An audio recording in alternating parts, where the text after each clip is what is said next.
And welcome to another edition of betPARX Presents Stick to Hockey Live as it's trade deadline day in the NHL. A lot going on. Justin Braun's been traded to the New York Rangers for a third-round pick. So no Giroux, no Braun. We'll see if Chuck Fletcher's got more in the works. Anthony Sanfilippo from crossingbroad.com and Snow the Goalie podcast is going to join us in a moment. And also around 1:20, Anthony DeMarco is going to join us as well for some late news. So we're going to have dueling Anthonys on the program today. Let me tell you about betPARX real quick because it's brand new. It's the all-new betPARX Casino and Sportsbook app. It's now live, so you can download it in the App Store. It is everything you wanted in a mobile casino and sportsbook, and it's right in your pocket.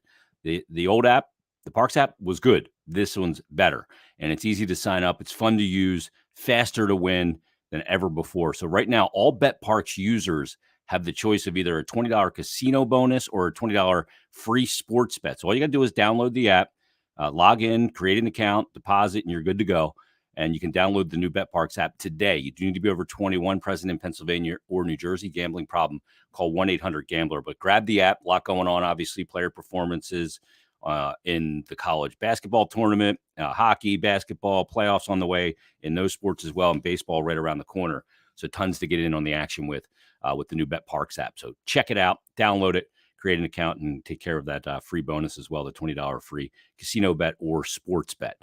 Let's get to the man right now because we got a ton to discuss on betPARX Presents Stick to Hockey Live from crossingbroad.com, Snow the Goalie podcast. It is Anthony Sanfilippo. And Ant, it's been a busy couple of days. Tons of noise around the NHL as things are buzzing again today.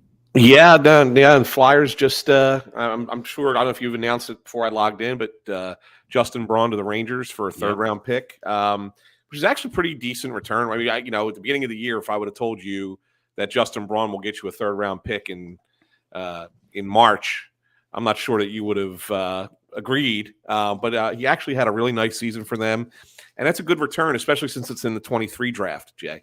Yeah, which is the much deeper draft than the 22 draft. So, and of course, obviously the Giroux deal, which was the huge one over the weekend. We'll see if anything else is coming. I'm not certain. Maybe something for Derek Brassard. That might be it. Unless Martin Jones not gaining any traction, huh? No, really not. I mean, and the thing of it is that I'm sure Chuck has a price that he'll accept for Martin Jones. My guess is probably a 4.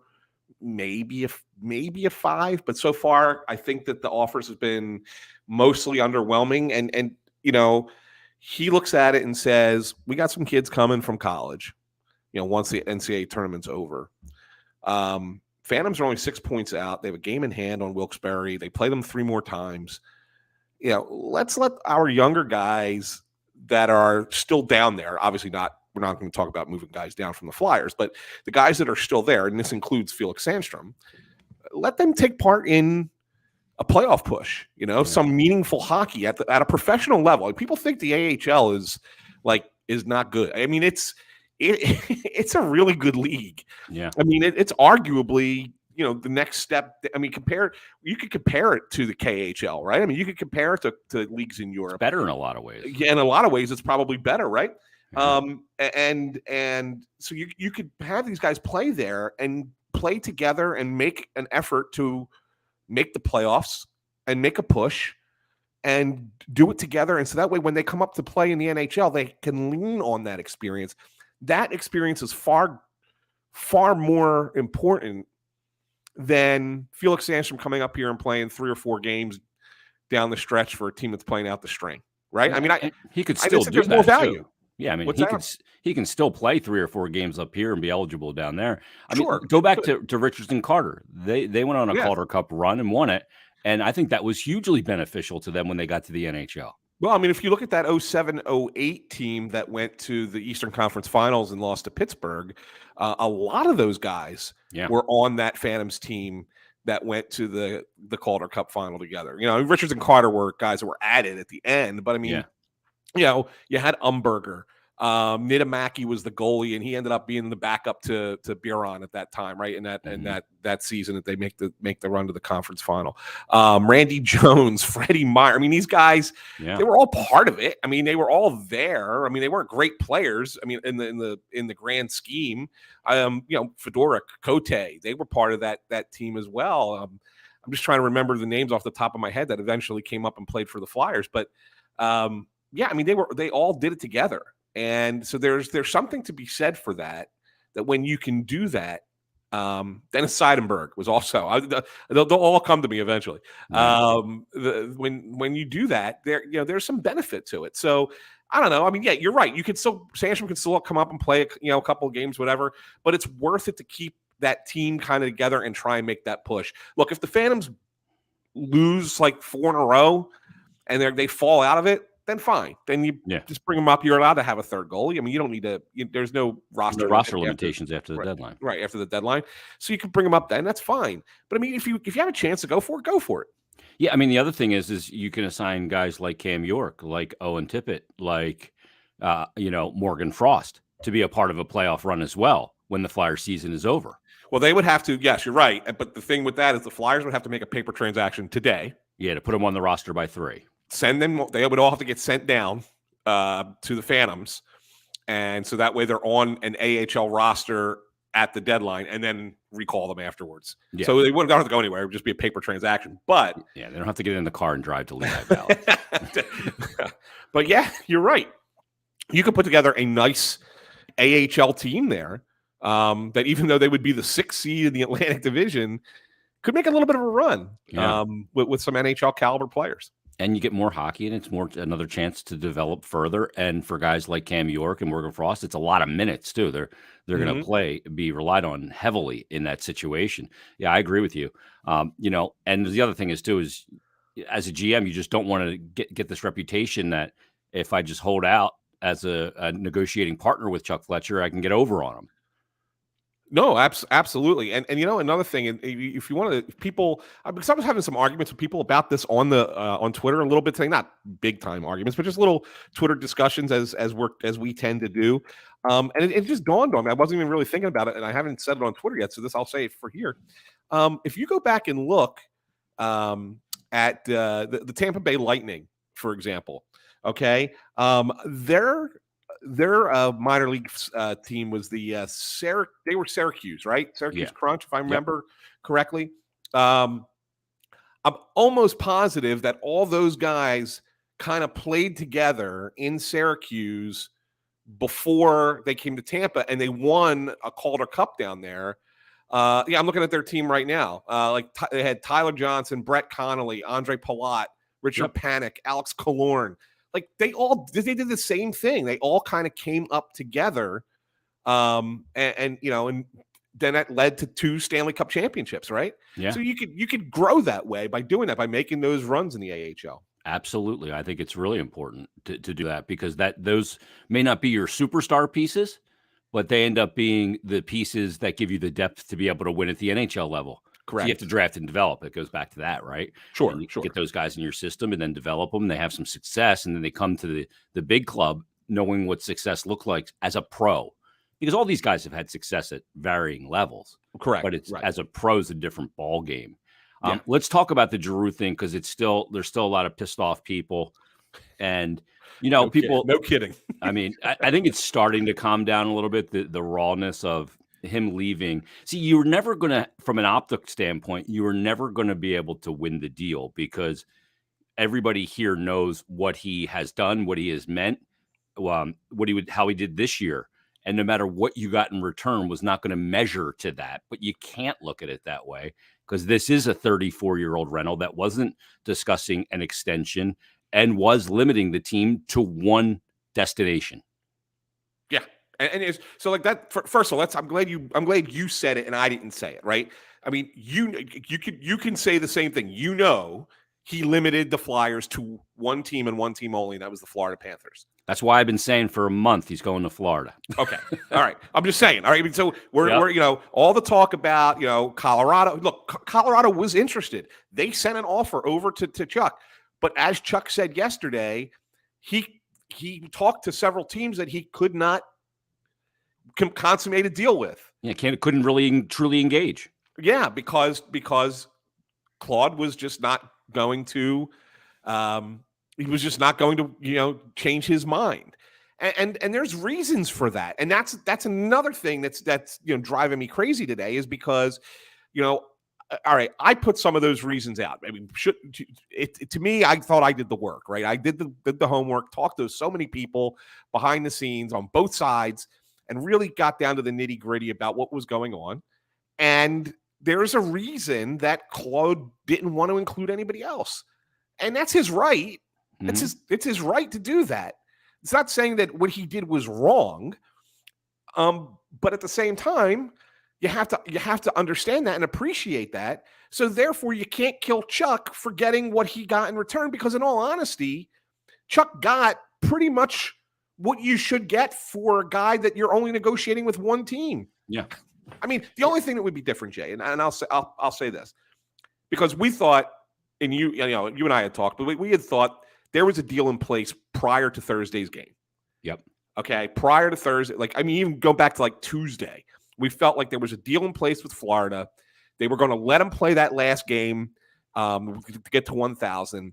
And then that was going to be it, right? And then that was they were going to announce the trade after the game. I mean, that was this was all part of the plan. And then Florida went ahead and traded their 23 first rounder for Ben Sherratt in Montreal. And I think that kind of threw everything back into a little bit of a furor. Yeah. Right? Because now all of a sudden their offer wasn't going to be as good. Yep. And so now the debate began. What could the Flyers ask for in replace? Obviously, Florida said, well, we'll give you the 24 first round pick. And, while that's okay, I mean, look, it's still a first round pick. Don't get me wrong. It's a little bit down the road, but it's still a one. It's still a very good asset. Mm-hmm. But I think that, maybe Chuck would have tried to want to massage it instead and try and get another prospect. And, we started to hear some names come out, like Mackie Samoskevich and Denisenko. Right. Where we started to hear some names, but they were coming more from the Flyers side, not from Florida. Yeah. So you combine that with Colorado's like, hey, we got an offer in. Hey, don't forget about us. We got an offer in. Yeah. And you combine those two things. And so if you're Chuck, you gotta say, all right, look, maybe we can get the prospect that we want if we could just get Claude to say he would consider going somewhere else.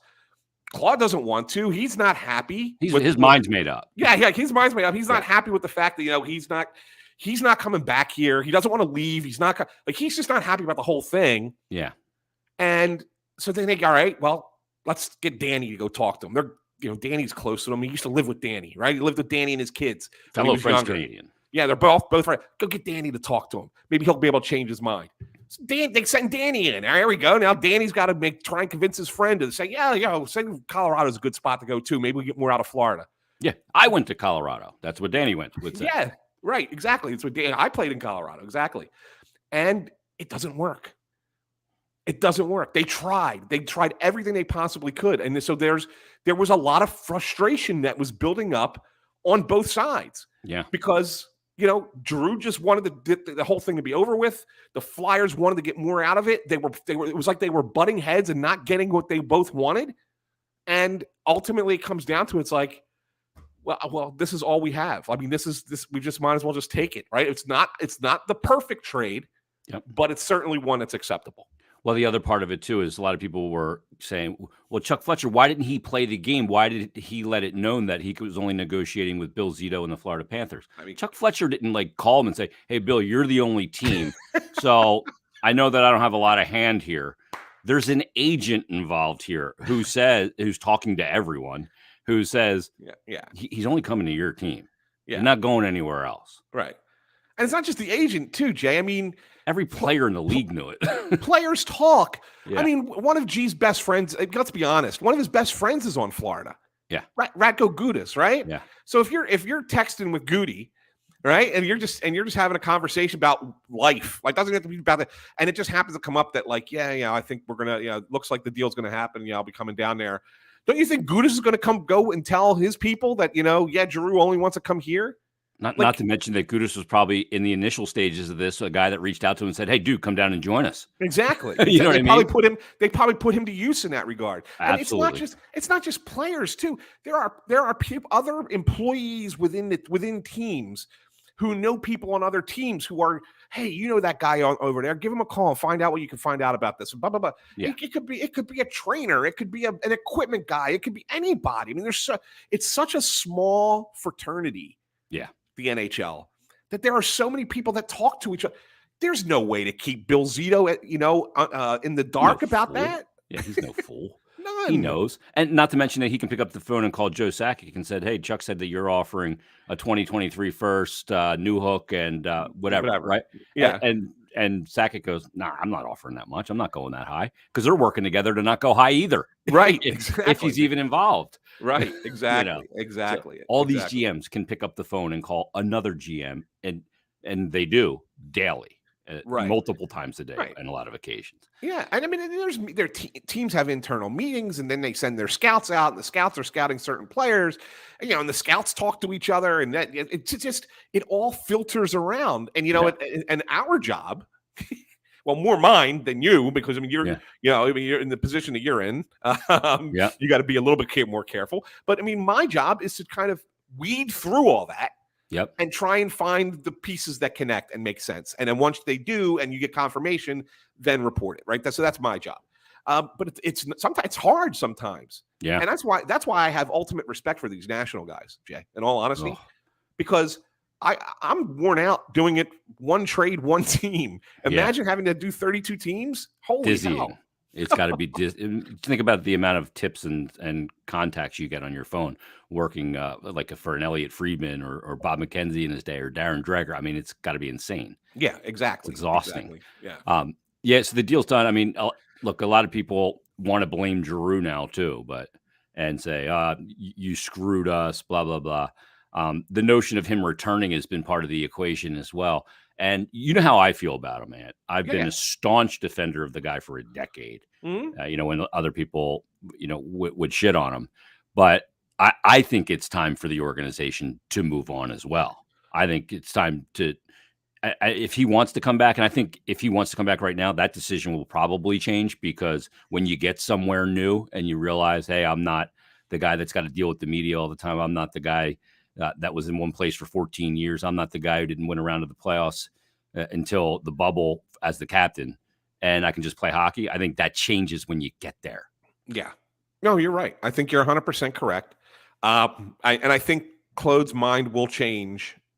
I don't know if it'll be the first week. I mean, talk about jumping right into the fire. He joins Florida as they're playing Montreal, Ottawa, and Toronto. Yeah, jeez. At least there won't be any media around. And right? I mean, come on. So he's going to have to deal with that for the first weekend. But then, yeah, you're right. Once he gets past that, he can kind of blend into the culture down there just a little bit, right? I mean, they're still going to want to talk to Huberdeau because he's got a shot at the Hart Trophy, and they're going to want to talk to Barkov and and Verhaeghe and Duclair and all those guys, Bennett and Reinhardt, all those guys that are scoring, and when's Ekblad coming back? And there's going to just be so much more to talk about than just Giroux and his failures, right? I mean, that's he's going to have it. It's going to be a lot easier for him, and he's going to be like, yeah, man, it's liberating. Do I need to go back to that? Do I really need to go back to that? So yeah, I mean, but even still, even if after all that, Jay, let's just say after all of that, he wants to go back to the Flyers, I just don't think that they will bring him back. Yeah, I'm pretty confident that they won't. Yeah. It's not that I don't think he can play. I think he can still play, and he's got a lot to give as an NHL player still. But I think you got to just move forward. You got to. I said this on the post game. I go full Bob Seger. Turn the page. Yeah. Yeah, no, absolutely. But here's the one thing I wrote today, because I wanted to clarify it, because I wrote about it. I'm going to bring Anthony in here too. Anthony DeMarco. Yeah, pop him in. I love DeMarco. Bring him in. No, I mean, the same thing. I wrote about it. I talked about it on Snow the Goalie, and I try to clarify it again today. Like, if Claude, let's say 4 years from now, 3-4 years from now, as he's winding up his career, let's say he's got He wants to do one last season or whatever. And the Flyers are a decent team. And he says, I'd like to go back to Philadelphia and try and help them win in my final year. By that point, sure. Yep. You want to come back then? Fine. Yep. You got to but the team needs to have that ability here in the next year or two to create its own new look, new feel, new everything. It's funny, after the game, both Mike Yeo and Joel Farabee, who's really close to Drew, both called it a new era. Yeah. And that's what it needs to be. They need to forge a new path. Got to stop relying on him all the time. And these other guys got to take the con. You know what I mean? And whoever the next superstar is, Couturier is going to be a part of that. Not that he's a superstar, but he's going to be obviously a big face. And then there's others as well. As we bring in Anthony DeMarco from the fourthperiod.com and Brotherly Pod. And what's the latest? The Braun deal's done. They get the third from the Rags. Are you hearing anything on Jones, Brassard, Yandel? I don't think is a non-starter probably, but are you hearing anything on those guys? I've heard that the interest has been like little to none on both those guys, which is somewhat surprising. Although like for goalies, it's kind of rare that you see goalies go at this time, even like especially it's the substantial ones. Like obviously Fleury went earlier to the Minnesota Wild. Martin Jones, we know Edmonton kicked tires a few months back. I thought there would be a bit more interest on Derek Brassard as my cat enters the fold as well, but I thought Derek Brassard would maybe fetch a bit more interest. A veteran guy has gone deep in the playoffs several different times on several different teams, can play wing or center. But as of right now, it doesn't seem like there's much interest on either. Yeah, that surprises me a little bit too. Does this surprise you, Jay, that Brassard is a guy that I mean, he's got for no other reason than he's been good in the playoffs. Yeah. 120 games too, plus. Yeah, he's got a lot of experience, and he's actually been a good playoff performer. So he's actually played well this year when he's been healthy. It's just been few and far between. Yeah, and I'm sure that's part of the concern, right? Yeah. Teams don't want to trade for a guy who's been injured a lot, but there's no money involved. I mean, he makes peanuts. I mean it's a nothing contract, and you're talking about center. He plays center too. That's the thing for me. Like I thought maybe a team like Toronto, obviously they go out and get Blackwell from the Kraken in the deal with Giordano. But I thought a team like up against the cap, looking for like a middle six forward on the cheap, could play wing or center. Brassard would make sense. And maybe things change between now and 3 p.m. But as of right now, it doesn't seem like there's a lot of interest. Yeah, I mean, I think that's one that just could come down to right at 3 o'clock when a team realizes they missed out on something they were trying to get done. And he's like the last chance, he's the last man standing that's available. Yeah. So I could see that. Yeah. I mean, it's not 90 minutes. I mean, a lot can happen in 90 minutes, right? I mean, yeah. And as for Martin Jones, and you had reported earlier that they had some tire kicking, but nothing substantial. Do you think there's any value for the team with keeping Jones around until the end of the regular season? Well, the only thing with Jay and I briefly talked about this at the beginning is that, obviously you would if you don't keep Jones around, you're going to bring up Sandstrom. But if they want to if the Phantoms want to make a push for the playoffs, there's some value in young guys, especially if you're bringing in your NCAA players once the tournament's over. There's a lot of belief that all three of those guys are going to sign, and that's Brink, Adard, Bobby Brink, Ronnie Attard, and Adard and Noah Cates, right? So all three of those guys are going to sign. So you add them to a roster, and then you have some of your NHL players who are eligible to be sent down that are waiver exempt. That once the NHL season's over, if you make the playoffs, you can throw a Morgan Frost, and Owen Tippett, a Cam York, Max Willman back onto that roster as well. Now, all of a sudden, you make the Phantoms have those 7 players plus what they had already had. It's good for Felix Sandstrom to be trying to backstop a playoff run, right? So, yeah, he can still get called up and play a couple games here, and that's fine. But if you blow out Jones, then he's got to be here the whole time. Whereas if you keep Jones in lieu of getting a 5th, 6th round pick, then you can you have that flexibility with Sandstrom here for the end of the season. And I think it's a gamble that they're worth, they think is worth taking. And then you got to ask the question: is that 5th round pick more valuable than putting these guys in a winning environment and Exactly. getting that type of situation. And we've heard a lot about the culture. Do you want these guys to be on a winning team that may go deep into the playoffs with the Phantoms, or you want them to just be up here for the remaining month and a half in throwaway games? Exactly. And it's not just the guys up here, and it's not just these new NCAA players, but you got some guys that are still down there too that you're interested in getting up here, like Wade Allison and like Tanner Lashinsky and Egor Zamula. I mean, you got some names down there too. So I mean, when you really put it together, I mean, we're talking 10, 11 players that you think could end up being part of this franchise in the future. It's probably that's got a lot more value than picking up a 5th round pick for Martin Jones. I agree. And not only that, I mean, you're not going to, I don't think they're just going to waive Jones. It's one of those things where, they grab him after he gets bought out, and you just don't want to get that reputation. Like, he's trying to play for his next contract. Right. And you bring him in and then they just waive you. It's almost, a little cutthroat, a little Las Vegas ish, to say the least. You're the guy now until you aren't. So rent, don't buy. We'll ask Toronto about that with Peter Mrazek. Yeah, he got waived. And he'll clear. He's a mess, but I never understood it with that guy. Like, obviously, we got to see him up close and personal in Philly for 2-3 months in 2018. But hurt my eyes. I was never sold on him. Never sold on him. Yeah, I don't know what happened. He found the Carolina structure. Well, but it wasn't. It was only good for like a short time, and then it disappeared again. But he was a gamer in those playoffs for him too. Yeah, he was. And the thing is, like, his technical foundation as a goaltender is hideous, which is to say there is none. And if he's not competing his bag off and just reading plays properly, he's not good. He has no baseline to fall back on of technical skills. So when he goes bad, he's really bad. And right now, he's really bad. Like, Toronto's screwed. Jay, would you say Bobrovsky's kind of like that, but not to as bad of an extent? Well, Bobrovsky's just so athletic. He does have a technical, foundation of the way he plays the game. But he's just so athletic that sometimes it almost looks like his technical foundation's not there. He's a bit creative too. But he's got much more of a technical foundation than a guy like Mrazek had.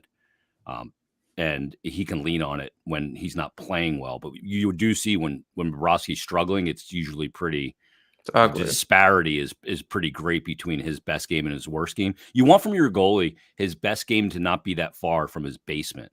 And sometimes you would rather have a goalie that his ceiling's not as high when he's great, but his basement's not nearly as low, right? And Bobrovsky, that can be the case. That's maybe like a Braden Holtby kind of falls into big that. Time. Yeah, and if Holtby's not the starter, he just pouts. Yeah. So, the other part of this is, the Flyers moving forward now, and take all the optics out of it, of the trades and moving forward and how they get into this offseason. Because one thing that I feel pretty certain about is that, they're going to have some cap space, and they're going to get more cap space this summer, pending how they handle this James Van Riemsdyk final year of that deal at $7 million. But that's going to be opened up, I believe, and you're going to have significant cap space, and they're going big game hunting. You think that they're going big game hunting?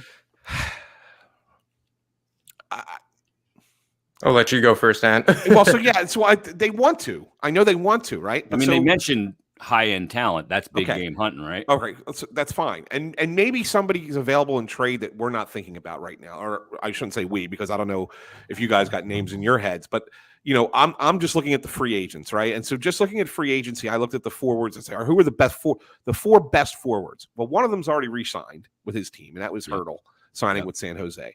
Then you start hearing talk that Nashville's now reopened conversation with Philip Forsberg. They're not going to move him, so yeah, they're not going to move him. So that must mean that they feel like that they're going to bring him back. Yeah. So who does that leave?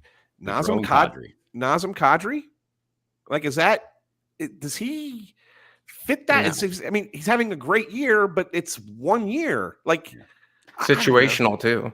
Yeah, it really is. I mean, when you look at where he's playing in Colorado for Pete's sake, right? And he's going to be 32 at the start of next season. It's too old. Yeah. And who was the other one? I forget. Gaudreau. Yeah. Oh yeah, Johnny Gaudreau. But here's the thing with Johnny Gaudreau is I don't think he wants to play here now. Mm-hmm. I just don't. Like, I mean, I talk to people who know him or know his family, whatever, blah, blah. And, you can always say, well, you take that with a grain of salt, right? And that's fine. But it makes sense when you hear them say that it's just, he doesn't want the pressure and stress of trying to be the guy with a team that has struggled for so long and has not been able to win, and just say, I'm going to come in and be the hero. And in my hometown. In my hometown. Yeah. It's just too much. He said, I would go there once they've reestablished. Then I'd go there, like the next contract when he's 33, 34, right? Yeah, when he's winding it down and he checks the box that he played for the Flyers. Come home, play here. That's great. Yeah. But now I don't see it. I don't see him coming here. I just don't. Maybe I'm wrong. Maybe you guys see it a different way. Well, look at Mike Trout, right? Everybody thought Mike Trout's contract's going to be up in Anaheim because he goes to Eagles games and gets a ball from Carson Wentz in the end zone. He's definitely coming home. He was like, no, I'm going to stay out here. I'm going to have my fun back home, and I'll play baseball and make millions on the West Coast. Right. And I'll be good. Yeah. But okay, so that brings us to the next thing, DeMarco. But, the way to get big, high-end talent can also be via trade. And, we all know the names that have been bandied about, whether it's Travis Konechny, Travis Sanheim, Ivan Provorov, Morgan Frost, even in some kind of package deal, are the guys that, a lot of people have been talking about is going to be involved in some sort of hockey trade come the offseason around the draft. Which one is most likely to be moved, and which ones, or in combination thereof, are most likely to yield the biggest return? Well, I think Konechny, just because if you look at the other right wings on this roster and in the organization, especially with Tippett showing up, Atkinson isn't going anywhere.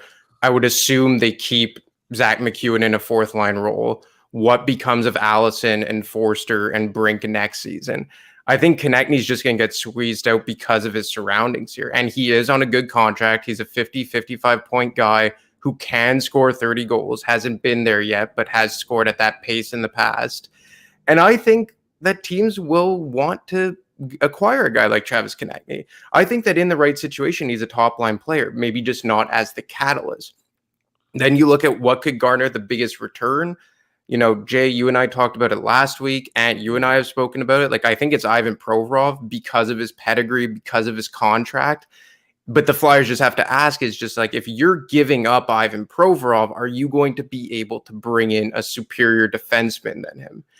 I don't know if that's the case. Lindholm's already off the market. Klingberg's a right shot. Maybe you try and go all in for Chychrun. I don't get the sense that they're in on that.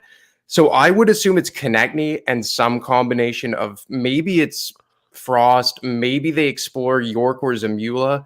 I don't think that they're in a position to trade Sanheim at this point. I would have disagreed with that maybe 6 months ago, but with the way he's played, especially with Ristolainen, they've committed to Ristolainen.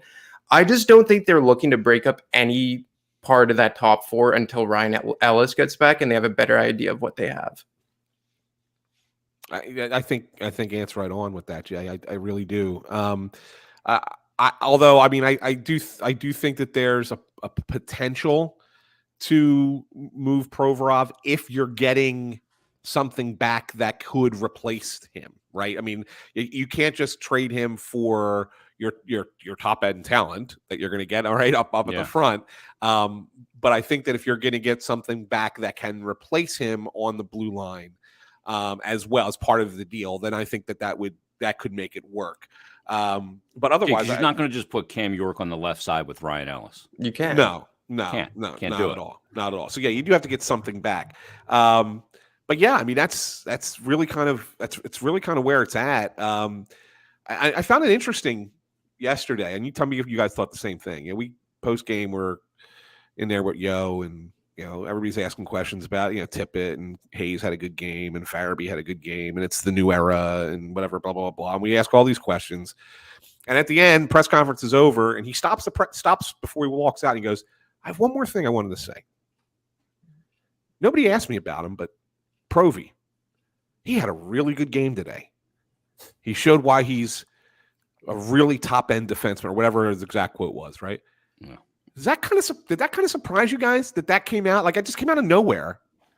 And that doesn't surprise me because the player's struggling with confidence, and it was a message to him. Well, so it's. And I was trying to figure out, was this because he felt like maybe he was too hard on him? Remember a couple weeks ago when he said you could play you could play the way you want to play, or you could play the winning hockey, right? And he said that out loud. So is that kind of like, okay, I need to make good on that now and say when he plays well, or is it, just trying to pump up his value again so that it was just odd timing for it the night before the trade deadline, right? Totally unsolicited. Yes. Yeah. I was completely, because Chuck's probably talking to people, planning for the summer, not necessarily laying the groundwork. Yeah. So maybe, it was just so weird that it just came out of nowhere yesterday. I was like, why? Yeah, because there's always, I always say this, when somebody puts something out there publicly in the media or even leaks, you have to consider the agenda behind it, because there's always one. Yeah. And when you do that unsolicited with the media, it's almost like I wanted to be asked about this, but I wasn't. So because I wasn't, I'm just going to put it out there as a lasting thing to say. Yeah. And look, I thought he did play really well yesterday. I thought sure, after that first period, their shot suppression in the game, the way they just kept them to the outside for the entirety of the game I thought their structure was great defensively, and that Hayes line with Farabee and Konechny, I thought really is coming together because Hayes can move. Right. But I think the whole thing's weird. I think part of it too is if Chychrun doesn't get dealt at the deadline, and it looks like that's more likely, then he's going to be available in the summer. So I could see if that is the case and they can find some way to be able to pry Chychrun out of Arizona, then that does make Provorov expendable. And because now you have Chychrun and Ellis as your top pair. And then you have Provorov, and then you're really going into a really big direction because you can do a combo platter of a Provorov-Konechny type trade and get a superstar. Now, if Toronto gets knocked out in the first round, I'm going after Mitchell Marner. And I'm trying to let the money matches. I'm looking for that kind. Because you need a face on the marquee. You need somebody that not only puts an ass in a seat, but gets it out of the seat when something great happens. And they don't have that. As good as Sean Couturier is, he's not an excitable player. They need an excitable player. Well, the name that I've talked about for, I would say, 6 months or so is Dylan Larkin. Because he's a center. We know the Red Wings are open for business aside from Raymond and Seider, but you're dealing with Steve Yzerman, and that's always a dicey situation. Because he always wins. He wins every trade. That's it. And look, Provorov, Chychrun, it doesn't matter if Ryan Ellis isn't healthy. Could we agree on that? Oh, yeah. Yeah, big time. Like if you bring in Jacob Chychrun and you move out Ivan Provorov, but Ryan Ellis still can't stay healthy, are we comfortable with this defense? No, if you got Chychrun and Cam York playing on the top pair on the right side, no. Hell no. No, Not when you're dealing with the Ovechkin line or the Perfection line or any other team's top line. You would need another right-handed defenseman. Mm-hmm. Which I think, to be fair, they're going to go out and get regardless. Like, they're going to have to replace Braun. Maybe that's a Mark Pysyk. Maybe that's a Jan Ruda. They're going to go out to get someone to play on that third pairing. But as much as I like Sanheim and Ristolainen on the second pair, neither of them are guys that I would trust to move up the lineup. And that's even Travis Sanheim, who I think has been excellent this season. Mm-hmm. But Sanheim isn't a guy that I would trust to, let's say, move up to play with Ellis, and then you have York with Ristolainen. Like, for me, if you want to move Ivan Provorov, you have to be absolutely certain that you're bringing Jacob Chychrun. There's no two ways about it. Yeah, and I mean, look, part of it too is my second pair is not fucked up. If I got one thing missing, why weaken two areas when I can only weaken one? Does that make sense? Yeah. I used to remember Tom Bigby used to say this to me, our old program director at WIP. I got one host out. Don't screw up the whole lineup. Just fill the one spot that's screwed up. Don't create two problems. Don't create two lesser shows by moving things around. So why I Jason? shouldn't do that, you know? Jason? Yeah. Tell Jason I need to see him. But no, I mean, I look at it and you got to figure that out. But I mean, Ellis is Ellis is a conundrum wrapped in a riddle right now because we've seen him for 4 games. We've seen him limited in the press box. I mean, how much can we rely on Ryan Ellis on or off the ice at this point? I wonder where his head's at right now. Mm-hmm. I mean, answer me this, Jay. Why hasn't he gotten surgery yet? I know. What are they waiting for? That's what I'm saying. And I understand it's something that whatever the injury is not a long recovery from a surgery. And maybe what you're sitting there saying, well, let's time it so that his rehab starts and leads right into his summer workout. I mean, I guess that there could be some kind of like, we don't want there to be a stop and start kind of thing, right? We want it to just kind of roll through. So maybe that's the only explanation I can think of. But like nobody's heard from him. Like, it'd be nice to just kind of check in with the guy and see where he's at. And he's been to a few games. Like we've seen him up there a couple times. Yeah, but he's just. I feel like he's disengaged, disconnected. Yeah, like just not part of this, and that's a little bit concerning to me. Like I gotta. I don't know. Maybe I'm misreading it. Maybe I'm over evaluating what I'm seeing and whatever. I only and I don't hear a lot of it. As much as we talk to so many people, right? And how many times we hear this about this player, and even when guys are out of the lineup and injured and what they're doing, whatever, we don't hear anything about Ellis. Yeah, I kind of feel like he's going into like a little shell. Yeah. Well, think about it. The last time he was here, this team was still looking half decent. The last game he played was Dallas. I think they were still in the playoff mix. The first 3 games he played, the team looked damn good. Yeah.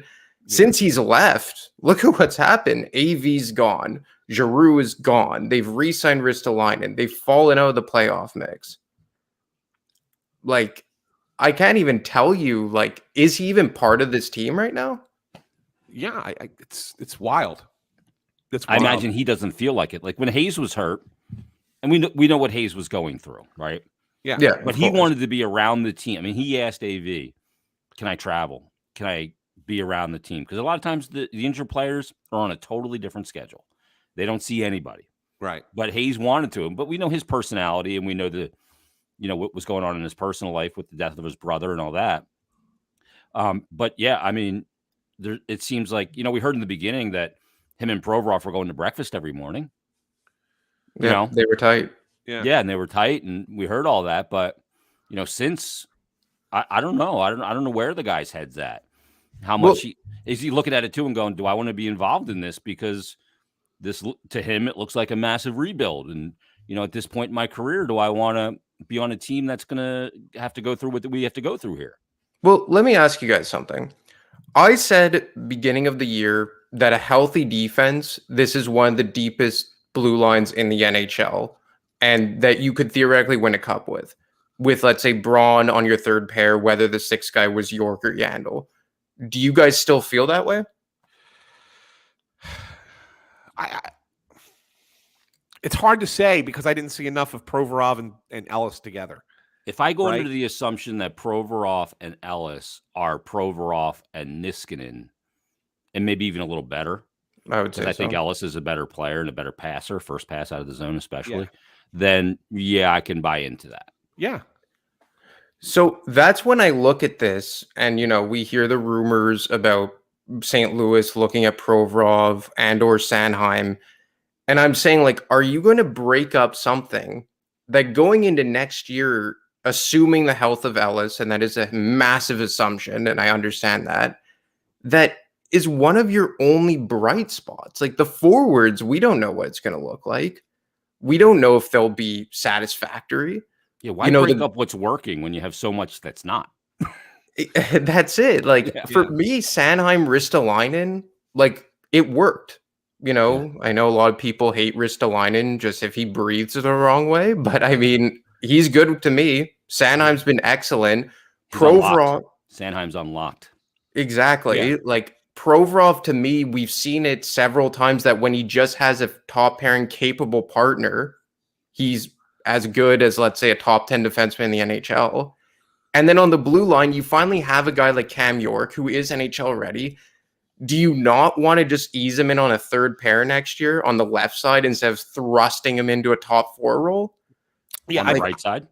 Yeah, exactly. On the opposite side. No, I agree. I'd rather him be on the third pair. But the one thing I can say about York that I've seen, and it really I kind of like, and I think it's gonna benefit him long term in his career, is he's unfazed. He's got a little bit of that. He's got a little bit of an edge to him, like a little bit of a tude, right? You know, and that's good. Like I like that he's self-confident that way. His heart rate never goes out of control. Yeah. I Very like chill. Yeah, I like that about him. I really do. I really like that confidence. self-confidence about him. And I think that bodes well. So like if he had to be in a role that's not the third pair, I think he could handle it. But yes, ideally, I think you're right, Ant. It would be better for him to start as your third pair left defenseman who, maybe is your top, on your top power play. Yep. And what about Sanheim? Do you want to thrust him into a top pairing role? No.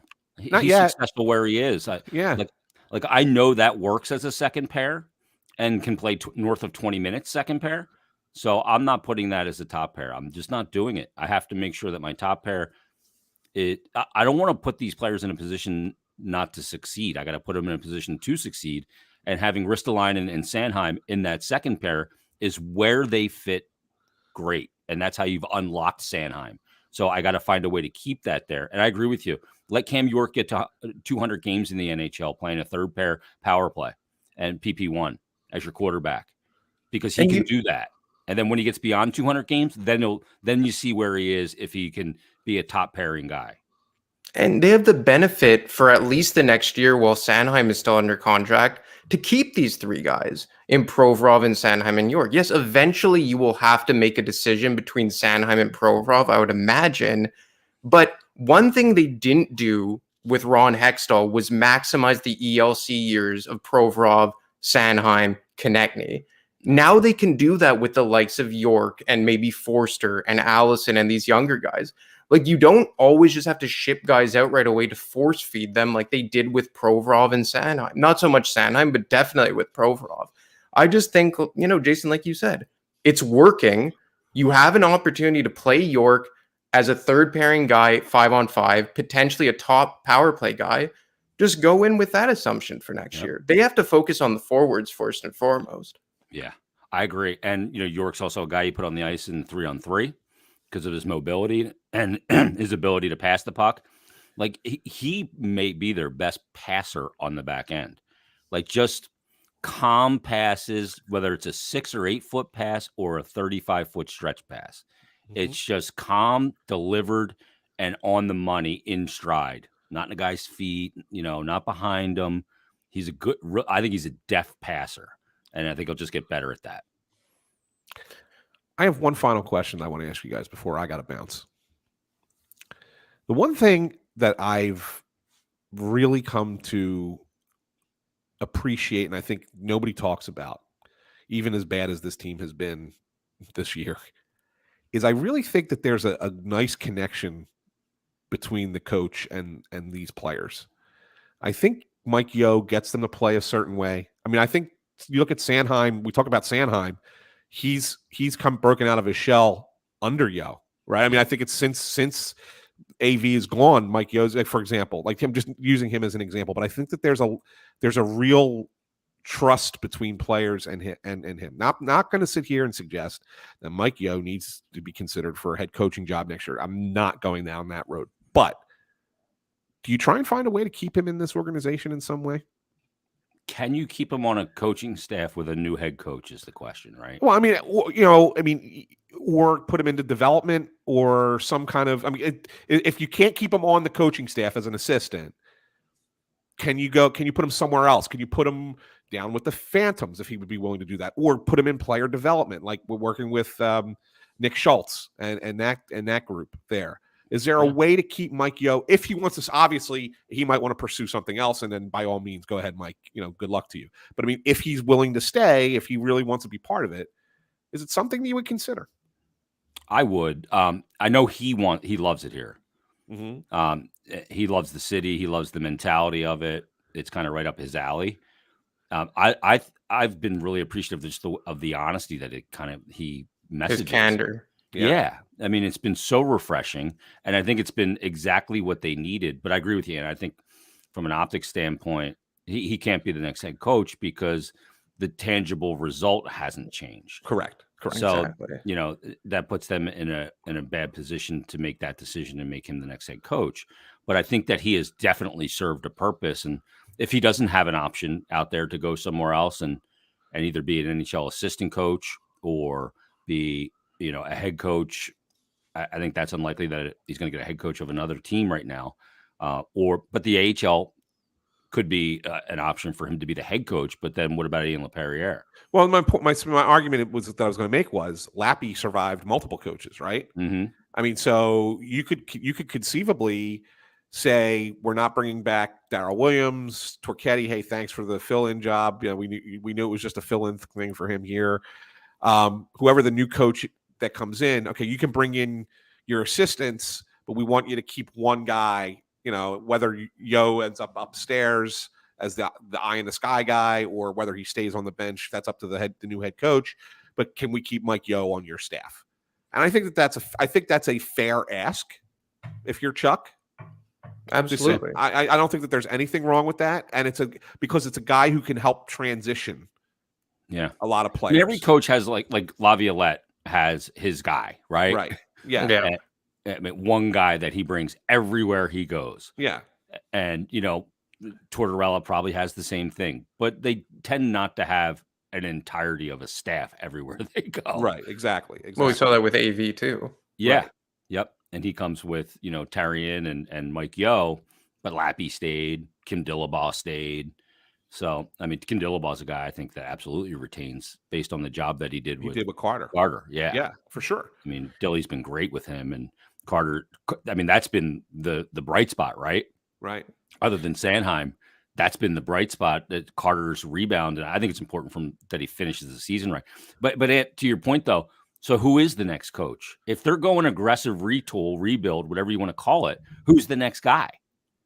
So I guess there's another question that has to be asked before I answer it, right? Like I'm going to ask you one more question that ties into this. Are you letting me kind of put the team together first before I can pick the coach, or do I have to pick the coach before we put the team together? I think you got to pick the coach first. I think you got to figure out from an organizational standpoint what you want to be, and the coach is a big part of that. Okay, because like you mentioned Tortorella, for example, right? Yep. I mean, everybody would love to have Torts. Torts is such a big name. He's a big personality. As for us in the media, it would be the greatest thing ever, right? We would have for Sam. He wouldn't like Sam. He would hate Larry Brooks. He would hate Sam. But I would love Torts in that regard. That said, if you're bringing in Torts, you're not going out and hunting for high-end talent because he pulls back on those players. Mm-hmm. He forces everybody to play his system and play defense out. And some guys hate it. Now, look, Atkinson loved playing for him, right? But you saw the difference in Atkinson when he played, for Torts and when he didn't play for Torts. And I think that's, I don't know if I would go that direction. If you're going to go try and get big name talent to come in here, I don't know if that's the answer. And also, I don't know if you're still paying AV another, what's left, 10 million? 10 million. I think he has 2 years left, right? Yeah. Another 10 million on his contract if you're going to go out and pay another big money contract for a coach. So I think you got to go somewhere on that next tier down. And it might not be a big name guy, and people might go, oh, here go the Flyers, doing that thing again, where they're bringing guys in who haven't had success coaching. It doesn't. I don't care what a guy did in his past. It just needs to be the right guy now. Yeah, and I don't care what he was as a player either. I don't give a shit. They can't miss. They can't miss on this one. Like I think. What about Montgomery? What about Montgomery, Quinn? Yeah. Mm-hmm. Those. I mean, that's where I think. I mean, that's the kind of names I think. I know everybody's going to want Tocchet, but I don't think that's not going to be Tocchet. I don't think so either. Yeah. But those kind of guys, I would think that those are the kinds of coaches that would work well in putting a new team together. I mean, Quinn worked with obviously young players at the collegiate level. I mean, he coached in the NHL, just wasn't Yeah. successful. Yeah. But I mean, it was part of the transition. He with the would have Rangers. been. Yeah, he would. No, he But would have everybody been. got blown out. Yeah, no, it would have been. I agree. Well, Yeah. look, like my 2 cents on Mike Yeo. I don't know about you guys, but he kind of gives me like a John Stevens vibe in that, like he knows how to get through to the young players, Yeah, and a lot of the guys like him, but I just don't know if he has that. I don't know if bravado is the right word to get them over the top. And I believe he won a cup with the Penguins as an assistant in Yeah, he did. 09. 09, Yes. yeah. And I think that history will tell us that he's a much better assistant. I thought that their PK and defensive structure under him, not so much last year, but especially the first year, was excellent. I like his candor. I just, Jay, you've talked about it several times, even on today's show. Like from an optics standpoint, how could you sell that? Yeah. And that's part of the equation, whether we like it or not.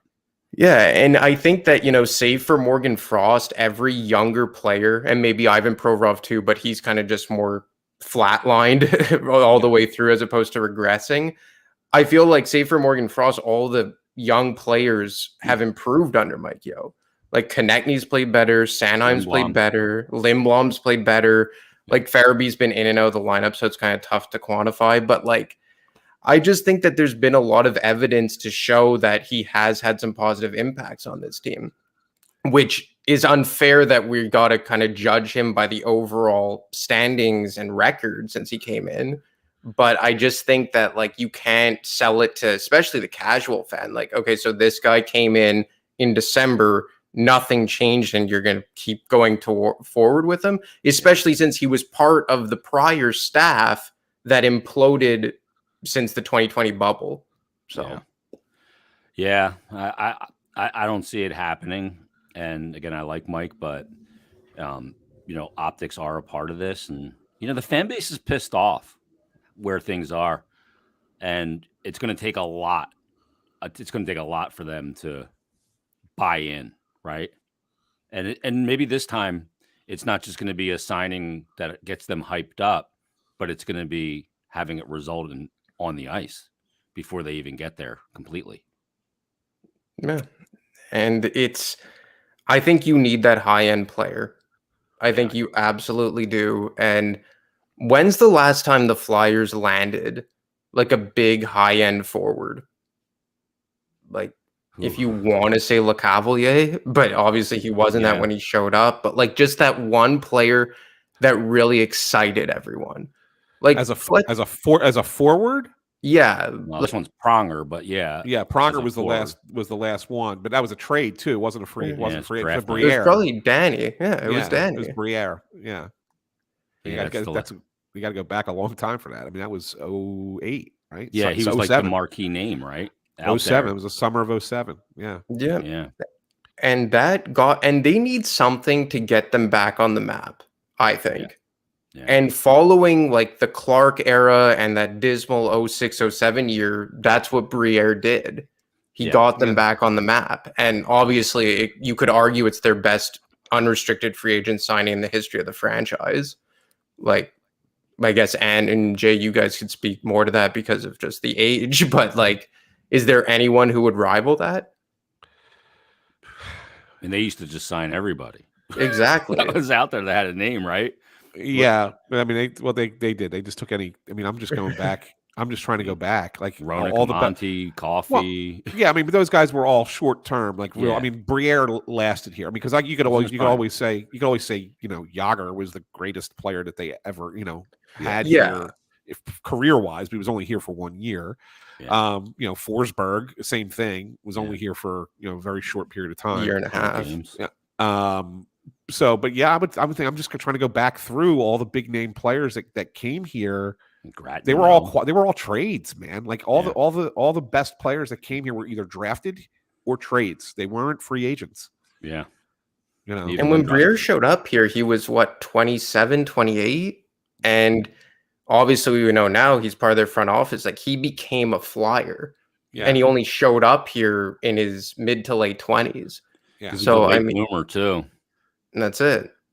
So like I think they need, and obviously easier said than done, of course, but I think they need something like that. like obviously there's no rumor to this. This is just my speculation, but like getting a Larkin, a guy who fits in with that age of like Provorov, Sanheim, Farabee, Hart, Yeah, a guy who middle core. yeah, that middle core, like I think that's what you need. Like that's why like when you talk about like a Kadri or when before he signed his extension, like Hurdle, like I think Jay, you said it last week. Like it's kind of like just a redundancy to Couturier and Hayes. Yeah. Who's already in their mid 30s. Like I think they need a younger guy, a guy who has another 4 or 5 years in his prime. It just needs to happen that way. Yeah. If Forsberg were to go to market, that would be the guy. For sure. 100%. Big body. Yeah. All right. Yeah, I'm not sure he gets there. No, I don't think he does either. If they're not trading him, they feel pretty good about it. Martin Jones got dealt. Did he? Yeah, I just got a text. Martin Jones has been dealt. I'm trying to figure out who, but I just got a text that he got dealt. I'm looking here now as well. I'm going to say 6th round or 5th round pick. Damn it. Internet's so slow when it doesn't need to be. Live. See, now I can't even type. This is unreal. I guess everybody's looking up Martin Jones now. Did you get this from a source, Ant, or is this? I got it from a colleague. Okay. Yeah, So I'm not seeing it anywhere. But I have the same problem. The internet is like really slow right now. Yeah. Who knew? Trying to see if it.